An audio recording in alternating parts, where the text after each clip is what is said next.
क्या आप जानते हैं इनसाइड कैंडल स्ट्रेटजी की विनिंग प्रोबेबिलिटी कितनी होती है? फ्यूचर ऑप्शन में किस तरह वर्क करती है? Welcome back to your own channel Trade X Warrior. Bank Nifty में 1 अगस्त 2022 से लेके 5 अगस्त 2022 में कितनी इनसाइड कैंडल ट्रेड मिली हैं? ट्रेड 1 अगस्त को हम देख सकते हैं इनसाइड कैंडल फॉर्म हुई है। इनसाइड कैंडल फॉर्म होने का टाइम था 12:45। इनसाइड कैंडल ने अपना हाई लगाया है 37,917 का। जैसे ही इसने अपना हाई ब्रेक किया, देख सकते हो आप, ये इसका हाई है। जैसे ही इसने अपना हाई ब्रेक किया, हमने ट्रेड को एग्जीक्यूट किया और उसी तरह हमने इसमें इसका टारगेट प्लान किया है 1:1 के हिसाब से। तो उस हिसाब से हमारा इसमें टारगेट डन हो गया था। पहली ट्रेड हमें मिल गई थी 1 अगस्त को। उसके बाद हमने दूसरी ट्रेड ली है। दूसरी ट्रेड हमें इनसाइड कैंडल की जो मिली थी वो मिली थी हमें 2 अगस्त को। 2 अगस्त को 12:45 पे वो फिर से मुझे एक ट्रेड मिली। इस ट्रेड में आप देख सकते हो कि इस ट्रेड में कैंडल ने अपना हाई बनाया था। इस जगह इसने अपना हाई बनाया था 38,003 के आसपास इसने अपना हाई बनाया था। जब इसने अपना हाई ब्रेक किया है इस कैंडल में, इस वाली कैंडल ने इसने अपना हाई ब्रेक किया है। उसके बाद हमने ट्रेड को एग्जीक्यूट किया। इसमें भी हमने 1:1 का टारगेट अचीव किया था और जिसमें हमें पॉइंट मिले थे 165 का टारगेट डन हुआ था। इसी तरह हमें एक और ट्रेड मिली थी, जो ट्रेड मिली थी 3 अगस्त को। 3 अगस्त को हमें इनसाइड कैंडल फॉर्म होती हुई दिखाई दी थी। यहाँ देख सकते हो आप, ये एक इनसाइड कैंडल है जिसे हम मदर कैंडल बोलते हैं। मदर कैंडल के साथ एक बेबी कैंडल फॉर्म हुई थी। ये प्रॉपर इनसाइड कैंडल फॉर्म हुई है। उसके बाद जैसे ये ब्रेक हुई, यहाँ पे इस जगह पे इस कैंडल को आप देख सकते हो, यहाँ जैसे ये ब्रेक हुई उसके बाद हमने ट्रेड को एग्जीक्यूट किया। ट्रेड को एग्जीक्यूट करने के बाद हमारा टारगेट डन हुआ। इसमें हमें पॉइंट मिले थे 146। उसके बाद हम देख सकते हैं एक और हमें ट्रेड मिली थी। वो ट्रेड मिली थी 4 अगस्त को। 4 अगस्त को हमें ट्रेड मिली। उसमें भी इनसाइड कैंडल फॉर्म हुई। हमने इनसाइड कैंडल में, लेकिन इस वाली में हमें शॉर्ट करना था। ये हमें शॉर्ट पोजीशन में मिली थी। ये बेयरिश इनसाइड कैंडल है और उसके साथ एक बेबी कैंडल बनी हुई है। जैसे ही इसने अपना हाई ब्रेक किया, हमने ट्रेड में एंट्री ले ली।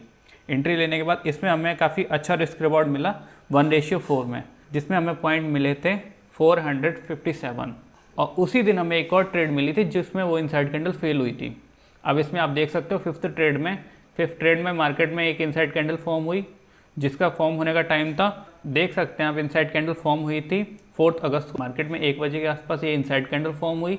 उसके बाद इसने जैसे ही अपना हाई ब्रेक किया, इस वाली कैंडल में इसने अपना हाई ब्रेक किया, हमने ट्रेड को एग्जीक्यूट किया। लेकिन ये उसके बाद तुरंत रिवर्स मारने की वजह से इसने अपना स्टॉप लॉस हिट कर दिया, जिसमें 184 पॉइंट्स हमारे लॉस में हुए थे। अब हम ये सारी ट्रेडों को एक्सेल शीट पर देख लेते हैं। अब एक्सेल शीट पर चेक करते हैं। हमारी पहली ट्रेड हुई थी 1 अगस्त को। टाइम क्या था? 12:45। 12:45 पे हमारी ट्रेड में हमने एंट्री ली थी। एंट्री लेने का पॉइंट कितना था? 37,918। और उसके बाद हमने एग्जिट कितने पे किया था? 979 पर। उसमें हमें पॉइंट कितने मिले? 61। इसी तरह हमें सेकंड ट्रेड भी ली थी। सेकंड ट्रेड भी, वो भी मुझे जो 2 अगस्त को ट्रेड मिली थी वो भी 12:45 पर मिली थी। लेकिन इसमें जो एंट्री पॉइंट था वो था 38,007। जो हमें प्रॉफिट मिला था वो मिला था हमें 165 का। और इस तरह हमें थर्ड ट्रेड भी मिली थी। थर्ड ट्रेड में आप देख सकते हो कि ये ट्रेड जो मिली थी हमें 2 बजे के बाद मिली थी। 2 बजे के टाइम पे हमें ये ट्रेड मिली थी, जिसमें हमने पॉइंट अचीव किए थे 146। और ये आप ट्रेड देख सकते हो 4 अगस्त की। 4 अगस्त की ट्रेड में हमें, जिसमें हमने शॉर्ट किया था, ये शॉर्टिंग वाली ट्रेड थी। इसमें हमें जो पॉइंट्स मिले थे वो 457 मिले थे और इसमें हमारा रिस्क रिवॉर्ड रेशियो था 1:4। और हमें उसी दिन एक और ट्रेड मिली थी जिसमें इनसाइड कैंडल फेल हुई थी। आपको मैंने पहले बताया था, इनसाइड कैंडल जिसमें फेल हुई थी उसमें हमारे में 184 का हमें लॉस हुआ था। ठीक है, तो हम फ्यूचर्स में देख लेते हैं। टोटल हमें प्रॉफिट कितना हुआ था? 829 का। और उसमें हमें लॉस कितना हुआ है? 184 का। तो ओवरऑल जो वीकली प्रॉफिट रहा हमारा, वो हमारा रहा है 645। बैंक निफ्टी फ्यूचर्स में हम देख लेते हैं। एक लॉट में हमारी 25 क्वांटिटीज़ होती हैं। हमें फ्यूचर खरीदने के लिए 1,50,000 अमाउंट की ज़रूरत होती है। तो इस हिसाब से हमने इसे कैलकुलेशन करते हैं। 25 क्वांटिटी, प्रॉफिट हमारा कितना हुआ था? 645। मल्टीप्लाई करने के बाद हमें जो ओवरऑल प्रॉफिट मिलेगा वीकली का, वो हमारा मिला है 16,125 का। हमारी जो विनिंग प्रोबेबिलिटी आई है वो हमने 5 ट्रेड एग्जीक्यूट की थी। इसमें जो भी हमारी ट्रेड टोटल हुई थी वो 5 ट्रेड थी। 5 ट्रेड में से एक ट्रेड हमारी लॉस में रही, तो हमारी जो विनिंग प्रोबेबिलिटी निकल के आई वो 80% निकल के आई। अब इसी चीज़ को हम फ्यूचर ऑप्शन में भी चेक कर लेते हैं। फ्यूचर ऑप्शन में सारी जितनी भी हमने स्ट्राइक प्राइस ली हैं वो इन द मनी या एट द मनी पर ली गई हैं। इसमें क्वांटिटी हमारी थी 25 क्वांटिटी थी। हमने बाई किया इसे 711 पर और इससे सेल करना पड़ा 685 में, जिसमें हमारा स्टॉप लॉस हिट हुआ। वजह क्या थी? क्योंकि जो फ्यूचर ऑप्शन होता है उसमें प्राइस की मोमेंटम ज़्यादा होती है, वोलेटिलिटी ज़्यादा होती है इसमें। यही ट्रेड फ्यूचर्स में अगर लेते तो उसमें हमें प्रॉफिट हुआ था, लेकिन हमने जो इसमें ली थी फ्यूचर ऑप्शन में, उसमें हमें लॉस हो गया था। फिर उसके बाद हमने जो अगली ट्रेड ली है वो भी 25 क्वांटिटी थी, उसमें एक लॉट से हम ट्रेड कर रहे थे। 742 पर हमने बाई किया और जो हमारा स्ट्राइक प्राइस था वो 38,000 का था।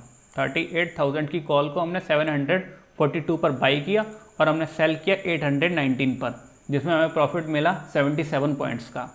इसी तरह हमारी स्ट्राइक प्राइस थी 37,900 की कॉल, जिसे हमने बाई किया था 745 पर और सेल किया 807 पर, जिसमें हमें प्रॉफिट मिला था 62 पॉइंट्स का। और हमने एक और ट्रेड जो ली थी 4 अगस्त को, इसका स्ट्राइक प्राइस हमारा था 37,900, लेकिन ये हमारी पुट थी। अभी तक हमने सारी कॉल्स ली थी, अब इस बार हमने पुट ली थी। इसका जो बाइंग प्राइस था वो 672 था और जो सेलिंग प्राइस था वो था 914, और इसमें हमें जो प्रॉफिट हुआ था वो हुआ था हमें 268। टोटल प्रॉफिट हुआ था वो 407 हुआ था, और हमें जो टोटल लॉस हुआ था वो हुआ था 126। तो वीकली ओवरऑल प्रॉफिट हमारा कितना रहा था? 281। तो फ्यूचर ऑप्शन में आप देख सकते हो हमें सिंगल लॉट में सारी चीज़ें ट्रेड करनी थी, तो हमने सिंगल लॉट लिया। क्वांटिटी इसमें 25 होती है बैंक निफ्टी में। एवरेज अमाउंट हमें चाहिए थी 19,000 के, अप्रॉक्स 90,000, क्योंकि जो भी मैक्सिमम वैल्यू है वो उतनी है उसकी, ठीक है।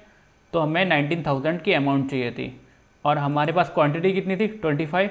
प्रॉफिट कितने का हुआ ओवरऑल वीक में? 281 का। ओवरऑल बनकर आया वो आया 7,025 रुपये, और इसमें विनिंग प्रोबेबिलिटी हमारी कम रही। फ्यूचर्स के मुकाबले इसमें विनिंग प्रोबेबिलिटी कम रही, क्योंकि हमने 5 ट्रेड ली, उसमें से हमारी 2 ट्रेड्स लॉस में रहीं, जिससे हमारी जो विनिंग प्रोबेबिलिटी आई है वो हमारी 60% आई है। तो यहाँ से हमें ये पता चलता है कि इनसाइड कैंडल में हमारी 60 से लेकर 70% के आसपास की विनिंग प्रोबेबिलिटी होती है। Thank you for watching video को लाइक और सब्सक्राइब जरूर कर देना। इनसाइड कैंडल के बारे में पूरी डिटेल में जानना है, लिंक आपको डिस्क्रिप्शन में दे दिया जाएगा, तो आप वहाँ से इनसाइड कैंडल के बारे में पूरी डिटेल देख सकते हो।